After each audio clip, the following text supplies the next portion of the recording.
সাই দিলেন যে আমি মনোনীত করেছি পৃথিবীতে হাজার মানুষ থাকা সত্ত্বেও সবাইকে দিয়ে আমি ঘর সংস্করণ করাই নাই। ও পৃথিবীর মানুষ তোমরা এখান থেকে ফাতাবিরু ইয়া উলিল আবসার, ও জ্ঞানীরা তোমরা দেখো আর শেখো। সমস্ত জায়গায় সব জায়গায় সবাইরে দায়িত্ব দেওয়া যায় না, ক্ষমতায় আনা যায় না। অর্থাৎ আমি আল্লাহ রাব্বুল আলামিন যেই ঘরখানা নির্মাণ করলাম, প্রথম নির্মাণ করছি ফেরেশতাদের মাধ্যমে, তারপরে নির্মাণ করছি বাবা আদমের মাধ্যমে, এরপরে নির্মাণ করলাম ইব্রাহিমের মাধ্যমে। সুবহানাল্লাহ। বলেন তো দেখি, ফেরেশতাদের থেকে দামি আর কিছু আছে? আদমের থেকে দামি আর কেউ আছে? হ্যাঁ, ইব্রাহিমের থেকে দামি কোনো আর কেউ আছে?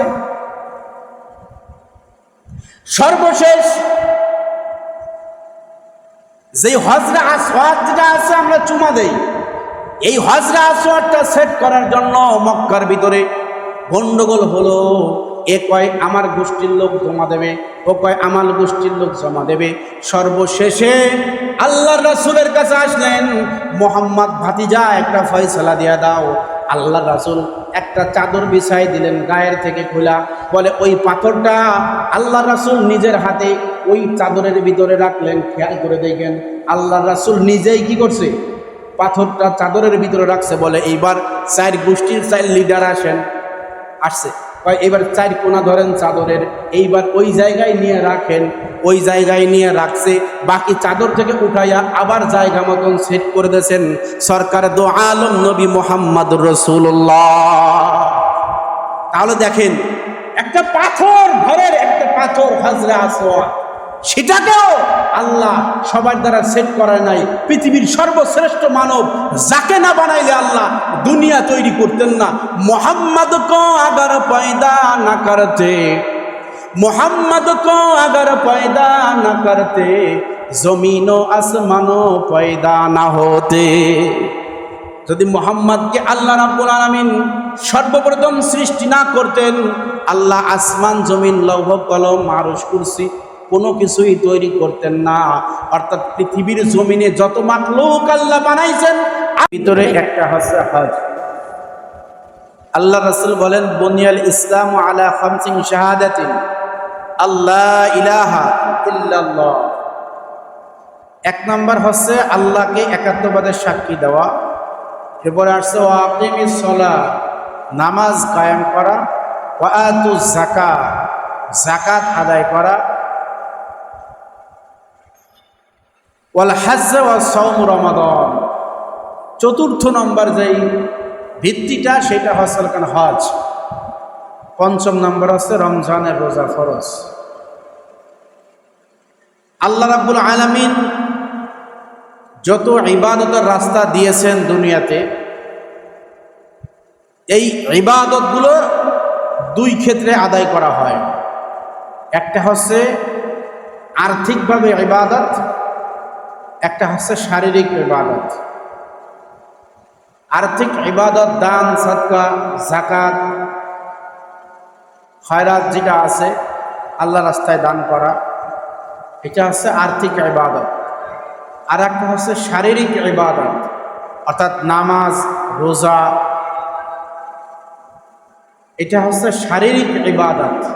কিন্তু একটা ইবাদত আছে যেটা আর্থিকও লাগে, শারীরিকও লাগে।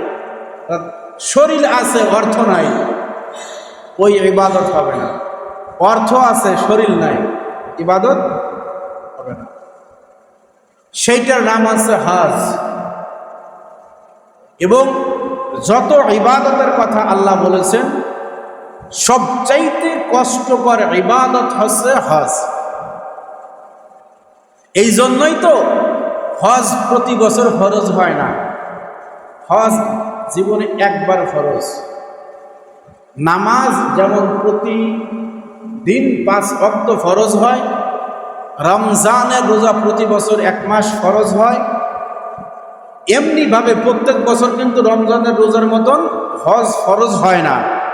হজ জীবনে একবার ফরজ, পরবর্তী জীবনে যতবার করবে সবটাই নফলের ভিতরে গণ্য হবে। কেন প্রথমটা ফরজ? কারণ হজ যদি প্রত্যেক বছরই ফরজ হইতো তাহলে বান্দাদের জন্য কষ্টসাধ্য হয়ে যেত। সাহাবা একরাম জিজ্ঞেস করলেন, ইয়া রাসূলুল্লাহ, হজ কি প্রতি বছর ফরজ? আল্লাহ রাসূল জবাব দিলেন না, এমনি ভাবে 3 বার জিজ্ঞেস করলেন। আল্লাহ রাসূল কোনো জবাব দেন নাই। যখন সাহাবা একরাম চুপ হয়ে গেলেন, তখন আল্লাহ রাসূল বললেন, যদি আমি তোমাদের কথাই সত্যায়িত করতাম, বলতাম যে হ্যাঁ, তাহলে এইটা আল্লাহর কাছে কবুল হয়ে যাইত। আর যদি আল্লাহর কাছে কবুল হয়ে যাইত যে না, প্রত্যেক বছরই হজ ফরজ, তাহলে বান্দাদের জন্য, আমার দুর্বল উম্মতের জন্য কষ্টসাধ্য হয়েছে। এই জন্য জীবনে হজ একবার ফরজ।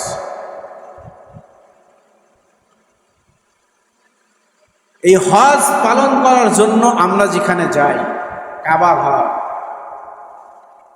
এই কাবা ঘরটা সরাসরি আসমানের উপরে একটা মসজিদ আছে ফেরেশতাদের জন্য, যেই মসজিদটার নাম হচ্ছে বাইতুল মামুর। আরশের নিচে, 7ম আসমানের উপরে আরশের নিচে একটা মসজিদ আছে, মসজিদটার নাম বাইতুল মামুর। ওখানে ফেরেশতারা আল্লাহর ইবাদত বন্দেগী করে। ওখানে 24 ঘন্টা ফেরেশতারা আল্লাহকে ডাকে। তো দুনিয়ার মাখলুক যদি অপরাধ করে,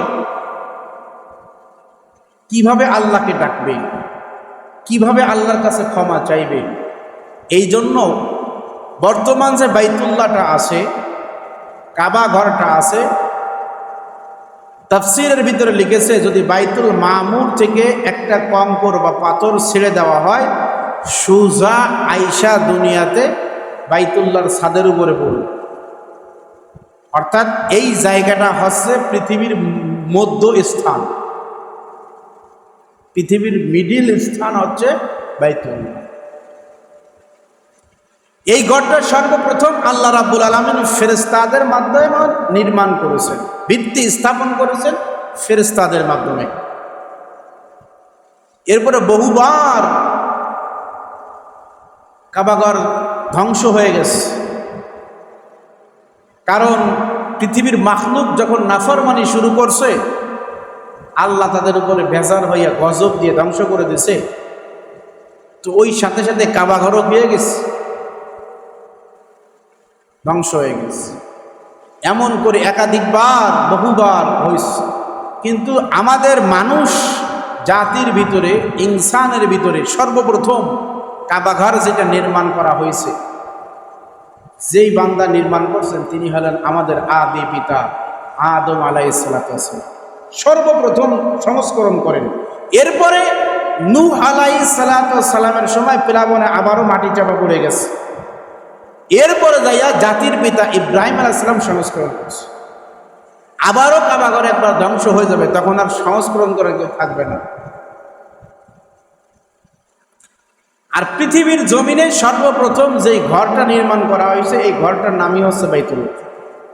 এটা আল্লাহ কুরআনে কারীমের ভিতরে বলেন, ইন্না আউওয়ালা বাইতিন উদিয়া লিন-নাস লাল্লাযী বিবাক্কাতা মুবারাকাও ওয়া হুদাল লিল আলামিন।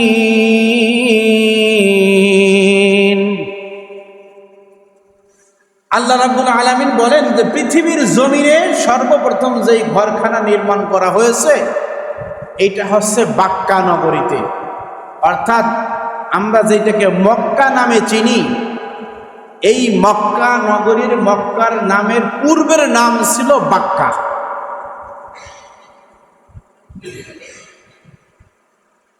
তাহলে মক্কা হলো কেন?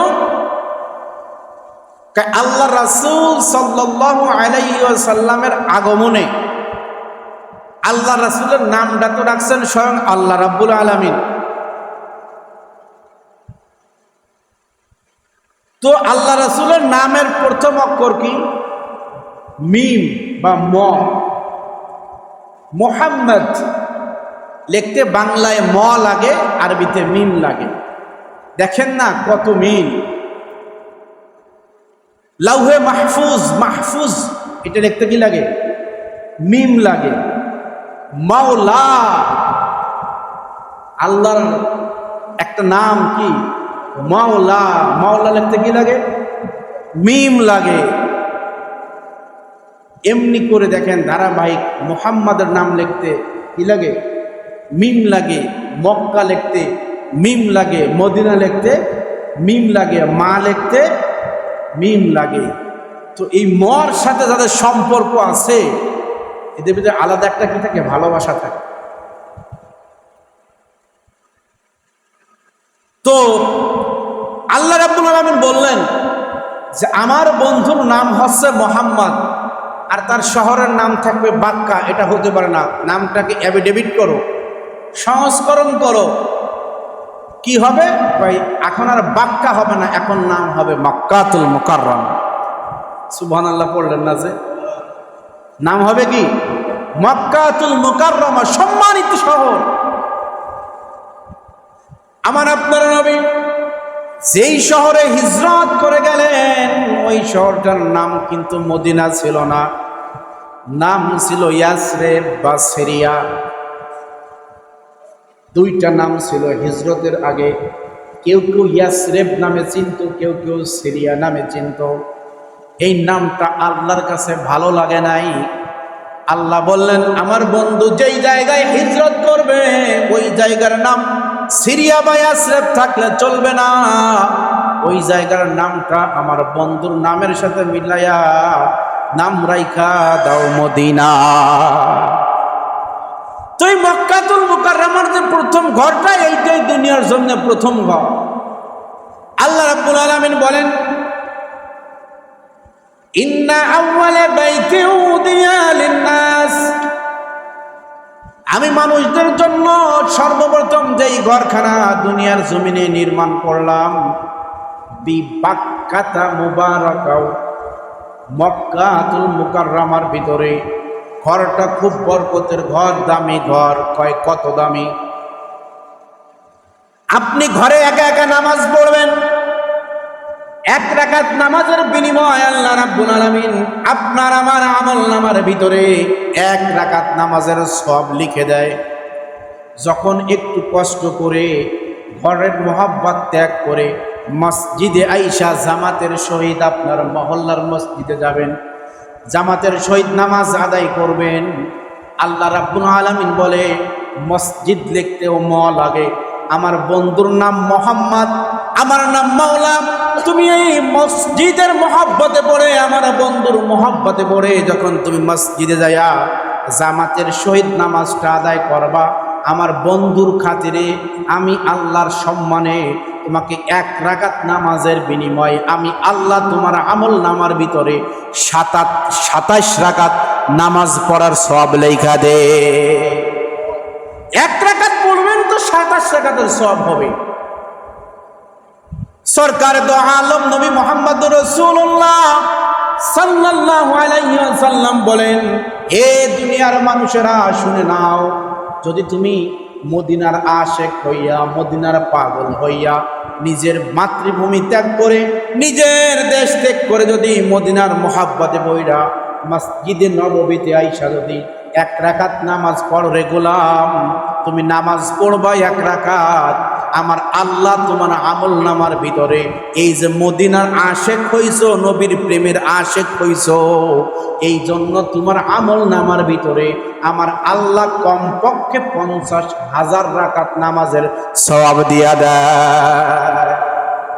আল্লাহ রাসূল আরো বলেন, কেউ যদি তোমার মাতৃভূমি মহব্বত ত্যাগ করে, বাইতুল্লাহর আশেক হইয়া, কাবা ঘরের আশেক হইয়া, কাবা ঘরের চত্বরে আইসা যদি মসজিদে হারামের ভিতরে দাঁড়াইয়া এক রাকাত নামাজ পড়তে পারো রে গোলাম, তুমি নামাজ পড়বা এক রাকাত, আমার মাওলা তোমার আমল নামার ভিতরে কমপক্ষে 1,00,000 রাকাত নামাজ পড়ার সওয়াব লেখা দেয়। নামাজ পড়বেন এক রাকাত, সওয়াব দিবে কত? কমপক্ষে 1,00,000 রাকাত নামাজ। এই জন্যই ঘরের অনেক দাম। আল্লাহ বলেন হুদাল লিল আলামিন, আমি এই ঘরটাকে সমগ্র জগৎবাসীর জন্য, সমগ্র পৃথিবীর মানুষের জন্য হিদায়েতের রাস্তা, হিদায়েতের জরিয়া বানাই দিলাম। কয় কেমনে হিদায়েতের জরিয়া? আল্লাহর রাসূল বলেন মান হাজ্জা লিল্লাহি ফালাম ইয়ারফাস ওয়ালাম ইয়াফসুক রাজআ কায়াউমিন ওয়ালাদাতুহু উম্মুহু। আল্লাহর রাসূল বলেন যেই ব্যক্তি পরিপূর্ণ খালেস নিয়াতে হজের উদ্দেশ্য করে কাবা ঘরের চত্বরে হাজির হয়ে যায়, হাজিরা দেওয়ার পরে ফালাম ইয়ারফাস, ওখানে কোনো গুনাহের কাজ করে না, স্ত্রীর সাথে মিলামেশাও করে না, আল্লাহর জন্য পড়ে থাকে, ওয়ালাম ইয়াফসুক, এবং কোনো খারাপ কাজ গুনাহের কাজও করে না, ফাহেসা কোনো কথাবার্তা বলে না।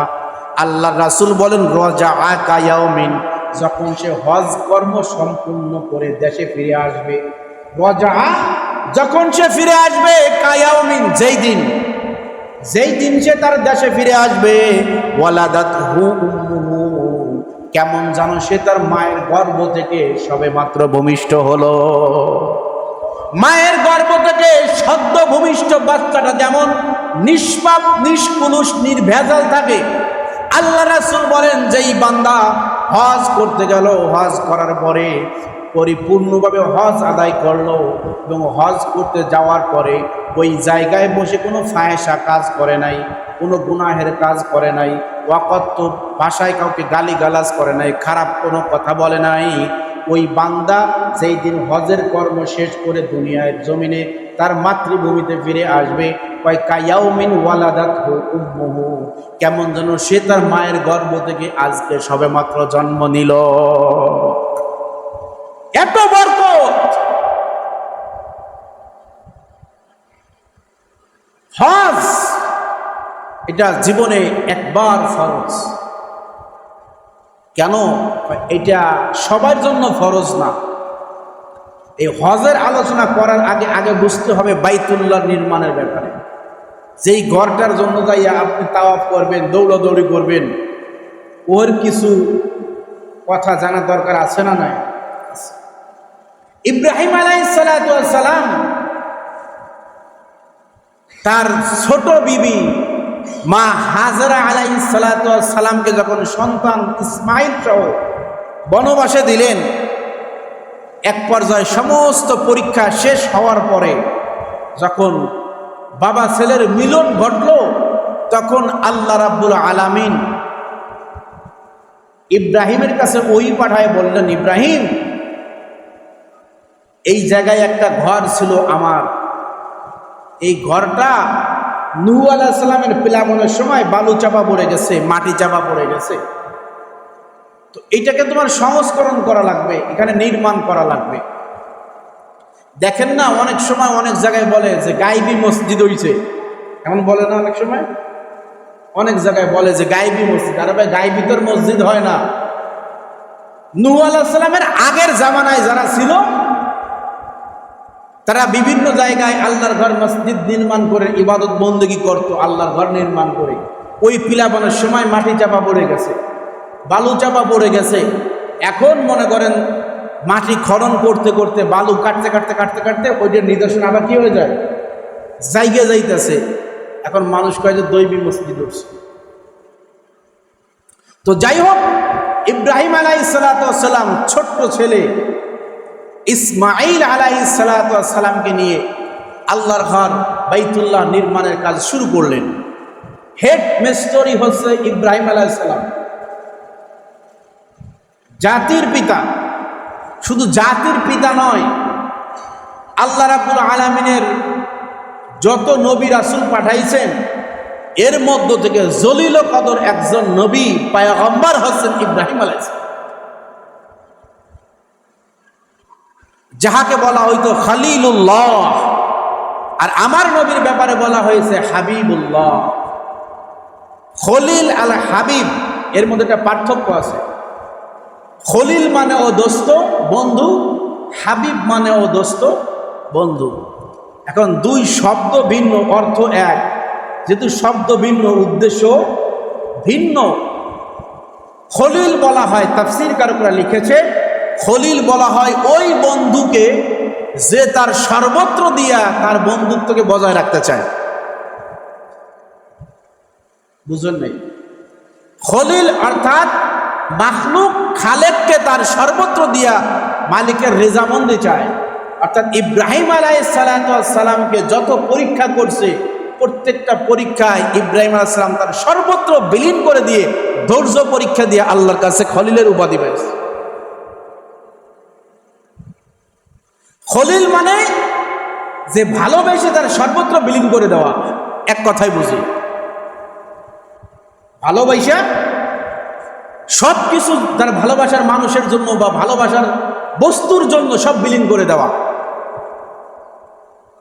এটির নাম কি? খলিল।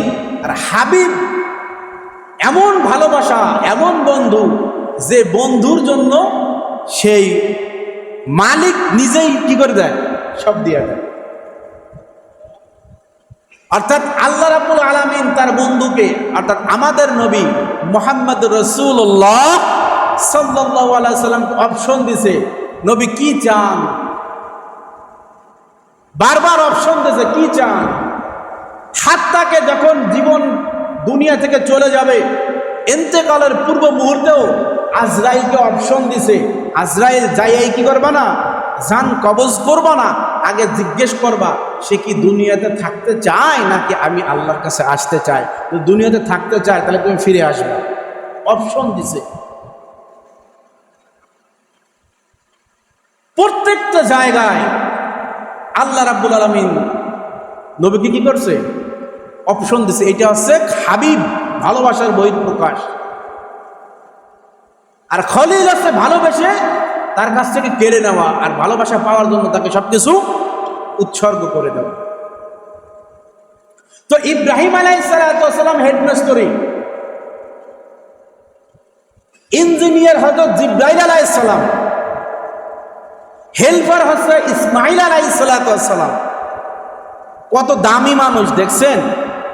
আল্লাহ যদি ইচ্ছা করতেন তাহলে ইব্রাহিম আলাইহিস সালামের জামানায় যারা অন্য মানুষ ছিল তাদের মাধ্যমে কি আল্লাহর ঘরটা নির্মাণ করতে পারতেন না? জোরে বলেন না, পারতেন না? কেন অন্য মানুষ দিয়ে করাইলেন না? একটা প্রশ্ন জাগে কি জাগে না? আল্লাহ যদি ইচ্ছা করতেন, নবীর জামানায়, ইব্রাহিমের জামানাতে ইব্রাহিম একা ছিল না, একা ছিল, আরো লোক ছিল না, আরো ধনাঢ্যবান লোক ছিল, সবাই ছিল। তারপরও আল্লাহ কেন ইব্রাহিমকে দিয়ে আর ইসমাইলকে দিয়ে নির্মাণ করাইলেন, অন্য লোককে কেন লাগাইলেন না? একটা প্রশ্ন জাগে কি জাগে না? জাগে। এর তাফসীর কারকরা লিখেছে, যেহেতু এইটা আল্লাহর ঘর আর আল্লাহর ঘরের দায়িত্ব সবাইকে দেওয়া যায় না। গাঁজাখোর, মদখোর, হিরোইনখোর, ঘুষখোর, সুদখোর সবাইকে দেওয়া যায় না, বেনামাজি তাদেরকে দেওয়া যায় না। আল্লাহর ঘরের দায়িত্ব খুব দামি দায়িত্ব। এই জন্য আল্লাহ বুঝাই দিলেন, তৎকালীন জামানার সবচাইতে দামি মানুষ হচ্ছে ইব্রাহিম, তারপরের দামি মানুষ হচ্ছে ইসমাইল। অর্থাৎ আমি মসজিদের কাম নির্মাণ করাইছি, সংস্করণ করাইছি, তাও আলতো বলতো মেস্তরি দিয়ে করাই নাই, দামি মানুষ দিয়ে করাইছি। বোঝা গেল আল্লাহর ঘরের দায়িত্ব সবার হাতে দেওয়া যায় না। আজকেরা সমাজের অধপতন কেন? একটাবার ভাবি, আল্লাহ বলেন ফাতাবিরু ইয়া উলিল আবসার, ও চক্ষুষ্মান একটু ভাবো, দেখো, ভাবো, চিন্তা করো, আজকে সমাজে এত অধপতন কেন? অধপতন হবে না কেন? যেই দেশে ধর্ষণের বিপক্ষে, ধর্ষণের পক্ষে, ধর্ষকের জন্য লড়াই করার জন্য কোর্টে যাইয়া উকিল পাওয়া যায়, ওই দেশে লেখাপড়া শিখে জজ হয়ে কোনো লাভ আছে? বুঝুন নাই কথাটা? যেই দেশে ধর্ষকের পক্ষে লড়াই করার জন্য উকিল পাওয়া যায়, ওই দেশে লেখাপড়া কইরা জজ ব্যারিস্টার হয়ে কোনো লাভ নাই। যেই দেশের নির্বাচন করে ক্ষমতায় আইসা জাতির শ্রেষ্ঠ সন্তান ওলামা একরামকে জেলখানায় বন্দী করে, ওই দেশে নির্বাচন করে ক্ষমতায় আইসা লাভটা কি? বলেন। যাকাত আদায় না করে সুদ খাইয়া জমিনটাকে পোড়ায় ছারখার করে দিছি, এখন বৃষ্টির জন্য হাহাকার করি। ঠিক কিনা জোরে বলেন? যাকাত ঠিক মতো আদায় না কইরা, সুদ খাইয়া, পাপের কাজ কইরা, এই তো গত 3-4 দিন আগে দেখছেন না, ক্লাস 3-র একটা ছোট্ট মেয়ে, 9 বছর বয়স, এই মেয়েটাকেও এক জানোয়ার ধর্ষণ করে, শুধু ক্ষান্ত হয় নাই, গলা টিপে মাইরা ধান খেতে ফেলে রাখছে। এই ধর্ষকের পক্ষেও লড়াই করার জন্য উকিল পাওয়া গেছে। তাহলে এই দেশটা বৃষ্টির আশা কেমনে করি, রহমতের আশা কেমনে করি বলেন? যেই দেশে ওলামায়ে কেরামকে কারাবন্দী করা হয়, আর তাদের কাছেই আবার আপনারা এসে দোয়া চান, হুজুর একটু বৃষ্টির লেগে দোয়া করেন। বিষয়টা কেমন হয়ে গেল না? ইমাম সাহেবের বেতন দেন না 5 মাস 10 মাস বেতন, তাও 5,000 4,000 10,000, তাও 6 মাস বাকি। এরপরে যাইয়া বছরে একবার এক বক্তারে আনবেন ভাড়া কইরা, 1 ঘন্টা বয়ান করে দেবে 60,000 70,000 80,000। অথচ আপনার ইমাম সাহেব আপনার আখেরাতকে কান্দে লইয়া আপনার দায়িত্ব পালন করতেছে, প্রতি জুমায় আলোচনা শোনাচ্ছে, তাকে আপনি 500 টাকা 1,000 টাকা মাসে বেতন দেবেন, এইটা আপনার পকেট থেকে বাইর হয় না। এই সমাজ কেমনে উন্নত হবে বলেন? বিষয়টা হয়েছে এমন হয়েছে, আল্লামা শেখ সাদি তার গুলিস্তা কিতাবের ভিতরে লেখছে, গার উমিদদারি কাজুগর করি। ভাই রে, তুমি যদি গাছ লাগাইয়া ফল খাইতে চাও, গাছের গোড়ায় কুড়াল মাইরো না। গাছের কাটার আপনি ফলের গাছ লাগাইলেন, কুড়াল দিয়ে গাছের গোড়া কাইটা আবার ওই গাছ থেকেই ফলের আশা করা যেমন বোকামি। ওলামায়ে কেরামকে জেলখানায় বন্দি করে, ওলামায়ে কেরামকে নির্যাতন নিপীড়ন করে, তাদের কাছে আবার দোয়া চাওয়া, বৃষ্টির আশা করা, জানাজার নামাজ পড়ানো, খতম পড়ানো, দোয়া করানো, তাসবিহ তাহলিল পাঠ করানো, ওই রকমের বোকামি ছাড়া আর কিছুই না।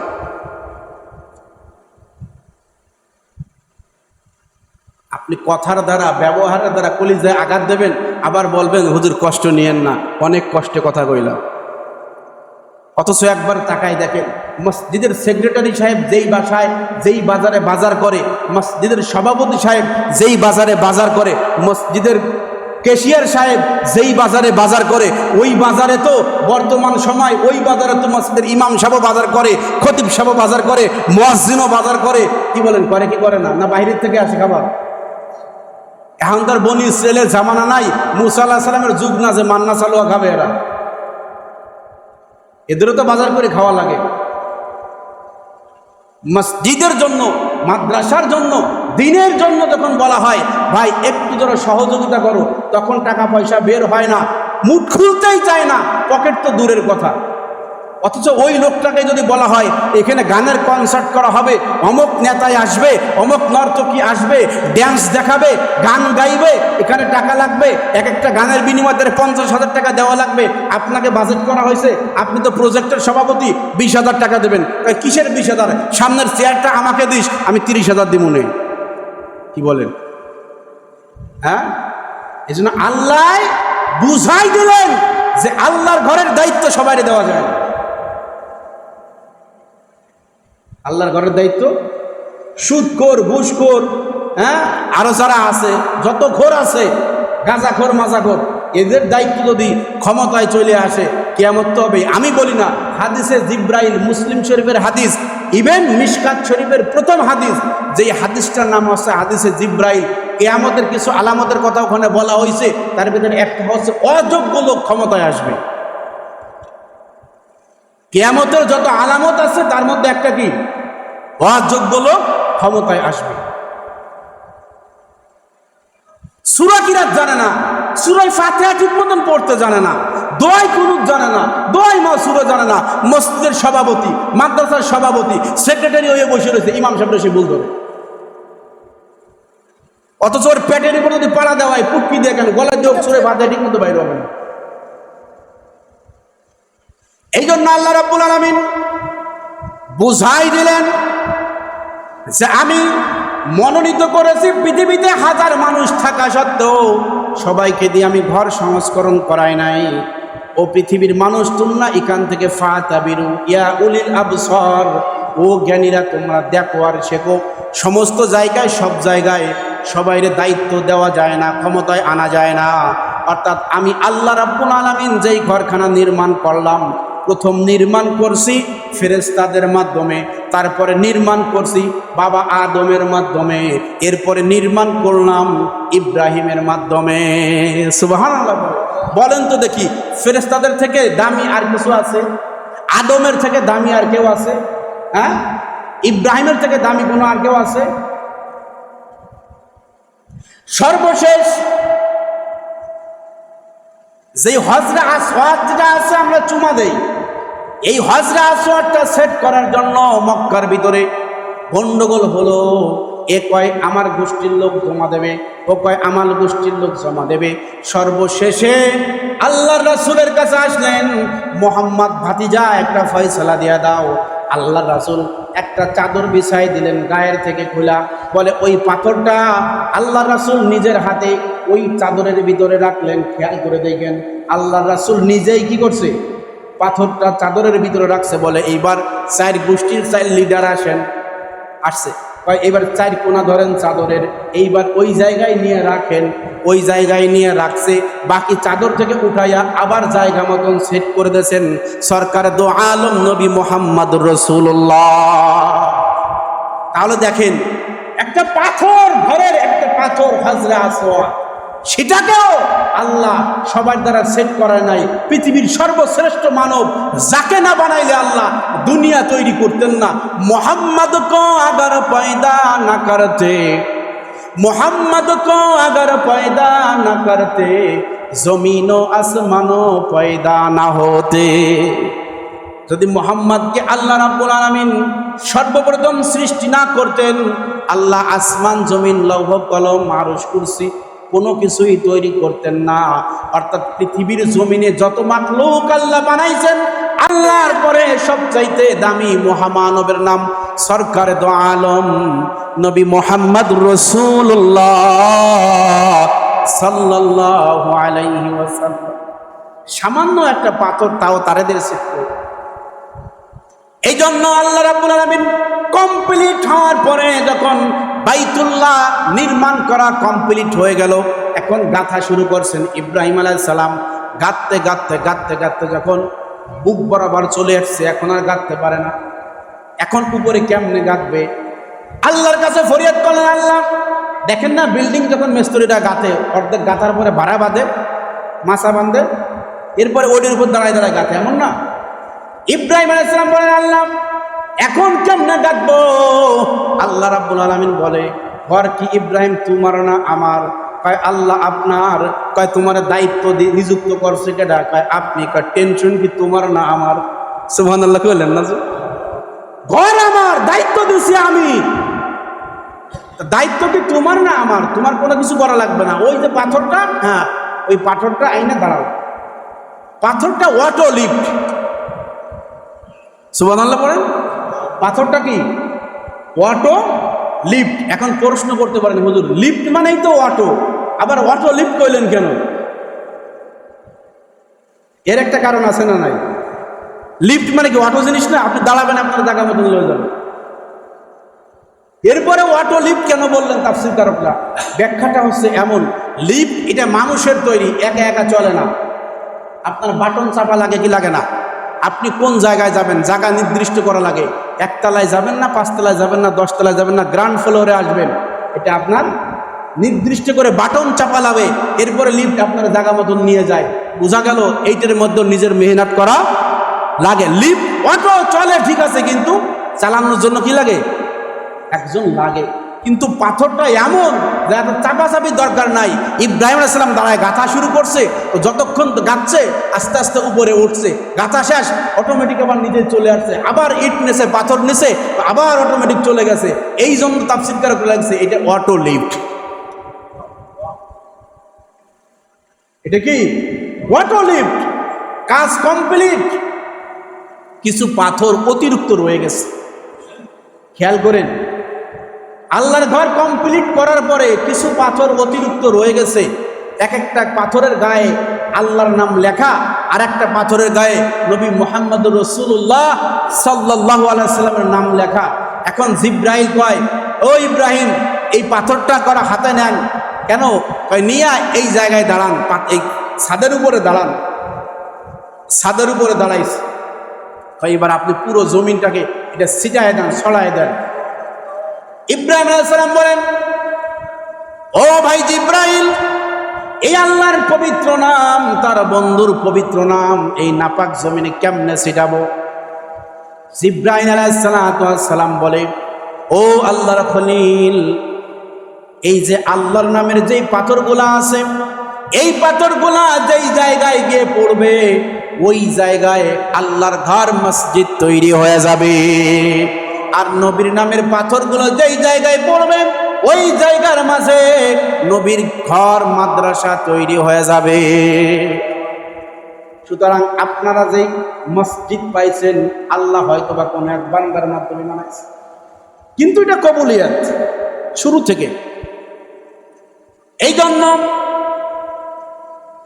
যখন পাথর ছিটাই দিলেন, এরপরে জিব্রাইল আলাইহিস সালাম ইব্রাহিমকে বললেন, ও আল্লাহর বন্ধু, আল্লাহর খলিল, এইবার আপনি এই ছাদের উপরে দাঁড়ায়া, তাফসিরের মধ্যে দুইটা লাগছে, একটা হচ্ছে ঘরের ছাদের উপরে দাঁড়ায়া, আর একটা হচ্ছে পাশেই বড় পাহাড় ছিল, পাহাড়ের উপরে দাঁড়ায়া, বলে আপনি এই জায়গায় দাঁড়ায়া 100 বার আজান দেন। সুবহানাল্লাহ, 100 বার আজান দেন। সূরা হজের ভিতরে বলছেন, ওয়াআযিন ফিন নাসি ইয়াতুকা রিজালাও আলা কুল্লি দামিরি ইয়াতিনা মিন কুল্লি ফাজ্জিন আমিক। আপনি 100 বার আজান দেন। জিব্রাইল আলাইহিস সালামের প্রশ্নের জবাবে ইব্রাহিম আলাইহিস সালাম বলেন, ও জিব্রাইল, এটা তো চাটিয়াল মরুভূমি, শত শত কিলোমিটারের ভিতরে কোনো ঘর বাড়ি নাই, এই জায়গায় ফাঁকা জায়গায় আজান দেয়া কি হবে? জিব্রাইল আলাইহিস সালাম বলেন, আজান দেওয়ার দায়িত্ব আপনার। তাম পৃথিবীর মাঝে আপনার আজানের ধ্বনি পৌঁছায় দেওয়ার দায়িত্ব আল্লাহ। কাদের কদরাত দারি হর সে খাহি আকুনি মুর্দারা তু জানে বকশি জিন্দারা বেজাকুনি। আল্লাহ সমস্ত ক্ষমতার মালিক, আজান দেন আপনি। ইব্রাহিম আলাইহিস সালাম আজান দিলেন। তাফসীর কারকরা লিখেছে, ইব্রাহিম আলাইহিস সালামের এই আজানের ধ্বনি তাম পৃথিবীর সমস্ত মানুষ এবং জিন জাতি, দেও দানব যারাই ছিল সবাই কানে পৌঁছায় গেছে। শুধু জমিনের বুকের নয়, আলমে আরওয়াহ রূহের জগতে, মায়ের পেটের ভিতরে, আলমে বাতন মায়ের পেটের ভিতরে যে সন্তানগুলো ছিল, আলমে আরওয়াহ যেই রূহের জগতে যেই মানুষের রূহগুলো ছিল, তাম পৃথিবীর জমিনে যেই মানুষগুলো বিরাজমান ছিল, সবার কানের মাঝে এই আজানের ধ্বনি পৌঁছায় গেছে। আর আজান শোনার পরে আল্লাহর যেই বান্দাগুলো বলছে লাব্বাইক আল্লাহুম্মা লাকা লাব্বাইক ইন্নাল হামদা ওয়ান নি'মাতা লাকা ওয়াল মুলক লা শারিকা লাক লাব্বাইক আল্লাহুম্মা লাব্বাইক। যতবার লাব্বাইক বলছে, যতবার আজান হইছে, যতবার যেই বান্দা ওই আজানের উত্তরে বলছে লাব্বাইক লাব্বাইক, তাফসীর কারকরা লিখেছে, যেই বান্দা যতবার আল্লাহর নামের ওই আজান শোনার পরে লাব্বাইক বলছে, আল্লাহ রাব্বুল আলামিন ওই বান্দার দ্বারা ততবার হজ করাবে। সুবহানাল্লাহ। যতবার লাব্বাইক বলছে ততবার কি করবে? আল্লাহর ঘর জিয়ারত করবে। এই জন্য আল্লাহ রাব্বুল আলামিন বলেন, যেই বান্দা ওয়ালিল্লাহি আলান নাসি হিজ্জুল বাইতি মান ইসতাতাআ ইলাইহি সাবিলা ওয়া মান কাফারা ফা ইন্নাল্লাহা গনিয়্যুন আনিল আলামিন। আল্লাহ রাব্বুল আলামিন বলেন, মানুষের মধ্য যারা যেখানে বাইতুল্লাহ শরীফ নির্মাণ করা হয়েছে ওই জায়গায় যাওয়ার সামর্থ্য রাখে, যার কাবা ঘর জিয়ারত করার মতন, হজ করার মতন অ্যাবিলিটি আছে, আল্লাহ সামর্থ্য দিয়েছে, ওই বান্দা আল্লাহর উদ্দেশ্যে ওই গৃহের কাছে যায়া যে হজ সম্পূর্ণ করবে, এবং সে তার জন্য আল্লাহ আবশ্যক ফরজ করে দিয়েছেন। হজ করা ফরজ করে দিয়েছেন। আর যেই বান্দা ওয়ামান কাফারা, যেই বান্দা অস্বীকার করবে, হজ করবে না, ফাইন্নাল্লাহা গনিয়্যুন আনিল আলামিন, আর কেউ যদি তার থেকে মুখ ফেরায় নেয়, সে যেন জেনে রাখে আল্লাহ রাব্বুল আলামিন বিশ্ব জগতের মানুষের কাছে মুখাপেক্ষী নয়। আমি আপনি কোটি টাকার মালিক, এখনো কপালে হজটা জোটে নাই, খালি কয় আগামী বছর, একটু কাজের ঝামেলা আছে আগামী বছর, একটু কাজের ঝামেলা আছে আগামী বছর। এমন মানুষ সমাজের ভিতরে আছে না নাই? জোরে বলেন, আছে না? এই ব্যাপারে আল্লাহ রাসূল বলেন, দেখেন কি বলে, তাবিউ বাইনাল হাজ্জি ওয়াল উমরাতি ফাইন্নাহুমা ইয়ানফিকানি ফারকা ওয়াদ দুনুবা। আল্লাহ রাসূল বলেন, ইন্নাল্লাহা ক্বাদ ফারাদা আলাইকুমুল হাজ্জা ফাহাজ্জু। যাদেরকে আল্লাহ শক্তি সামর্থ্য দিয়েছে, শারীরিক শক্তিও আছে, আর্থিক সামর্থ্যও আছে, তারা যেন অতি দ্রুত হজ পালন করে। তার কারণ এমনও হতে পারে যে সে কোন বিপদে পড়ে, কি হয় এটা তো সে জানে না। আগামীকাল কি হবে, একটু পরে আমার অবস্থা কি হবে, এটা কি কেউ বলতে পারে? কি বলেন? এজন্য আল্লাহ রাসূল বলেন, যথাসম্ভব যার শক্তি সামর্থ্য হয়ে গেছে, অর্থাৎ শারীরিক শক্তি আছে, আর্থিক সামর্থ্য আছে, সেজন্য অতি দ্রুত এই হজ সম্পূর্ণ করে ফেলে। আজ না কাল, কাল না পশু, এমন যেন না হয়। এমনও হতে পারে এই বছর আপনার সম্পদ আছে, তো আগামী বছর আপনার সম্পদ নাও থাকতে পারে। হ্যাঁ, এই বছর নিয়ত করছেন না ইনশাআল্লাহ আগামীতে যাব, দেখছেন আগামীতে করোনার মধ্যে আরেকটা বাইরে যাইয়ে পড়ছে। করোনার সময় যারা জমা দিছিল যাইতে পারে নাই, এখন সরকারের নিয়ম করছে ওই সময় যারা পাসপোর্ট জমা দিছে হজের নিয়ত করে, ওরা আগে যাইয়ে হজ করবে, এরপরে বাকি নতুনরা যাবে। তাহলে অটোমেটিক আপনি 2-3 বছর পিছিয়ে গেলেন। অর্থাৎ দুর্যোগ, বিপদ আপদ কখন কার আসবে বলা যাবে না। এই জন্য শক্তি সামর্থ্য থাকা সত্ত্বেও যারা হজ করে না, ওদের প্রতি আল্লাহর লানত। এজন্য ভাই, যাদেরকে আল্লাহ রাব্বুল আলামিন হজ করার তৌফিক দিয়েছে, আমরা ইনশাআল্লাহ এই হজটা পালন করব। ইনশাআল্লাহ ধারাবাহিকের আলোচনা চলবে, আগামী জুমায় ইনশাআল্লাহ এর থেকে